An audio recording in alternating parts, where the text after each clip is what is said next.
സംസ്ഥാനത്ത് സ്വർണ്ണവില വീണ്ടും കുതിച്ചുയരുകയാണ്.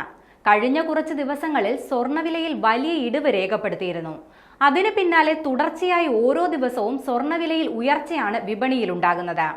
ഇന്ന് ഒരു പവന് 240 രൂപയാണ് കൂടിയത്. ഒരു പവൻ സ്വർണത്തിന്റെ ഇന്നത്തെ വില 72,360 രൂപയാണ്. ഗ്രാമിന് 30 രൂപ വർദ്ധിച്ചതോടെ 1 ഗ്രാം സ്വർണത്തിന്റെ വില 9,045 രൂപയായി ഉയർന്നിട്ടുണ്ട്.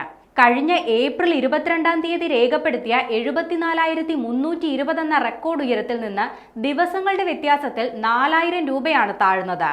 തുടർന്ന് കഴിഞ്ഞ തിങ്കളാഴ്ച മുതൽ സ്വർണ്ണവില തിരിച്ചു കയറാൻ തുടങ്ങി.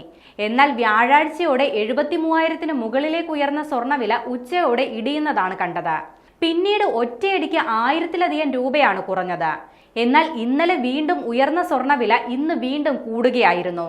സ്വർണ്ണവിലയിലെ വർധന കനത്ത ആശങ്കയോടെയാണ് സാധാരണക്കാരായ ആളുകൾ നോക്കിക്കാണുന്നത്.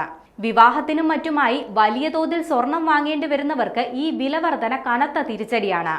രാജ്യാന്തര തലത്തിൽ സാമ്പത്തിക രംഗത്ത് നിലനിൽക്കുന്ന അനിശ്ചിതത്വമാണ് സ്വർണ്ണവിലയെ സ്വാധീനിക്കുന്നത്. സുരക്ഷിത നിക്ഷേപം എന്ന നിലയിൽ കൂടുതൽ ആളുകൾ സ്വർണത്തിലേക്ക് തിരിഞ്ഞതാണ് വില കുതിച്ചുയരാൻ കാരണമെന്ന് വിപണി വിദഗ്ധർ പറയുന്നുണ്ട്. രാജ്യാന്തര തലത്തിലെ പ്രശ്നങ്ങളും മറ്റും വരും ദിവസങ്ങളിലും സ്വർണ്ണവിലയിൽ കനത്ത വർധനവിലേക്ക് തന്നെയാണ് വിരൽ ചൂണ്ടുന്നത്. അങ്ങനെയാണെങ്കിൽ സാധാരണക്കാരായ ആളുകൾക്ക് അത് വീണ്ടും വെല്ലുവിളിയാകും.